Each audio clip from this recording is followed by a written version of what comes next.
going on, guys? It's Cimo. Now today I wanted to bring to you a video discussing what, in my opinion, is one of the most troubling things that's currently affecting our community. And what that is the absence of an amazing online dueling simulator. Now before the downfall of Dueling Network, we had two rivaling platforms that were competing for our attention. We had Dueling Network, which in my opinion was the superior platform, mainly because it best replicated a real-life duel. So everything had to be done manually, there wasn't pop-ups or prompts telling you what to do, so misplays could actually happen just like they would in real life. And I feel like that actually made you a better player because you couldn't rely on the computer to kind of tell you when you could activate certain cards or things like that. You had to know that. And then we have DevPro, which is, the sole surviving, platform now that we currently have. And DevPro is really good because it is automated, so it kind of fixes some of the things that people don't like about Dueling Network.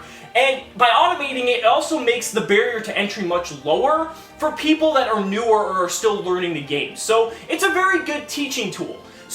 But the thing is, even with Dueling Network and DevPro, this is still nothing. This pales in comparison to what we can actually fucking have for an amazing dueling platform. Look at a game like Hearthstone. Hearthstone is probably one of the most best designed card games, at least in terms of online playability. Sure, there's no physical aspect to it, so they're basically pooling all their resources into an online platform, but the way everything is done on there is just incredible. And you can even look at the Pokemon card game. The Pokemon card game has a real-life physical form, and their online platform is pretty fucking great. Magic the Gathering also has an online platform. A lot of people are kind of mixed on it, whether it's really good or not, but regardless, they have a dedicated online platform that Wizards of the Coast is supporting, or the Pokemon Company, or anything like that. They're getting dedicated support from the company that makes their game. And it just kind of perplexes me why Konami doesn't go down this route. It really pisses me off when I see that we get all of these games coming out, like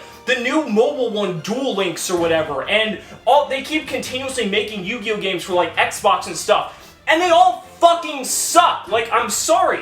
Like, Duel Links isn't even like the real fucking game. It's like a chopped up mishmash that they're trying to simplify it for a casual market to, again, lower that barrier to entry and make it much more simple. But that's not like the core target audience, and that's not the route I feel like they should be taking.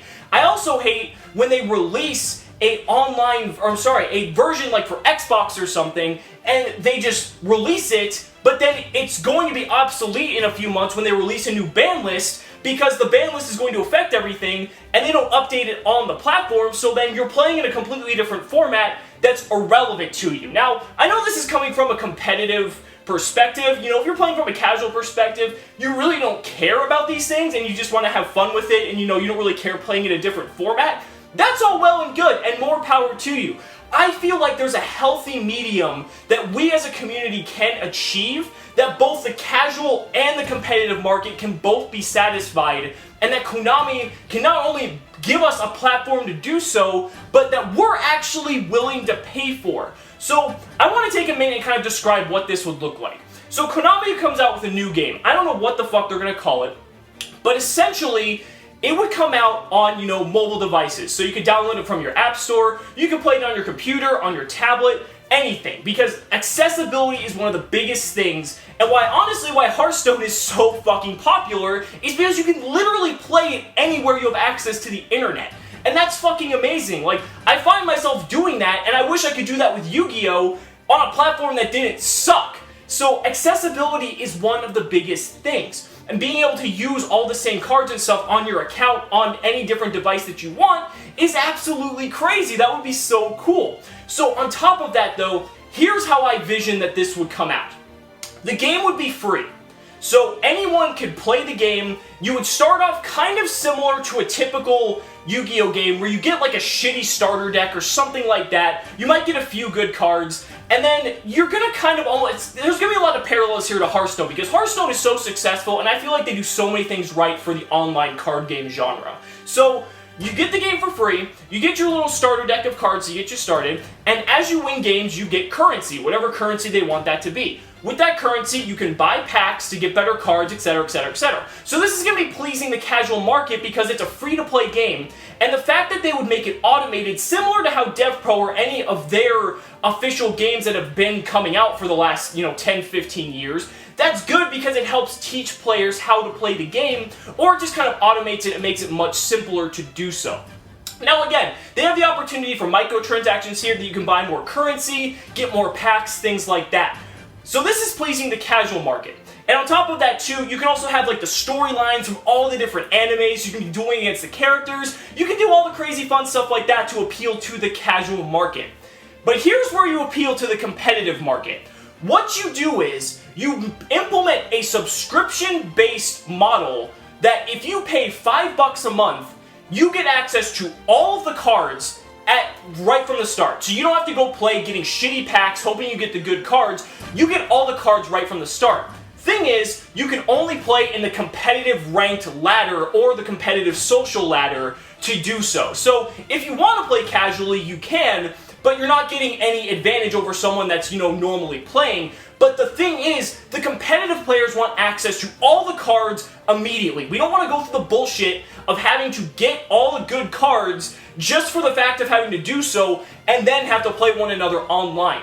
What they should do is just divide it, but in the same platform. So if they give us a ranked competitive ladder system, again, similar to Hearthstone, where anyone who pays the $5 subscription model basically gets access to every single card, they can build as many decks as they want, and they can play in that ranked ladder, that's going to massively appeal to the competitive audience, because they're not going to have to go through the regular bullshit that the casual audience wants to do and just have fun with. They want to get better at the game. They want to prepare for the YCSs, they want to prepare for nationals, they want to prepare for regionals. So this gives you the access to do something like that without having to impede on the casual market or have to pander to one market or the other. So that's the best of both worlds, and then everyone gets access to this amazing fucking platform. So it could be that simple, like it really could be, and it still just blows my mind how they haven't come up with something like this yet. I took a poll on the most popular Yu-Gi-Oh group on Facebook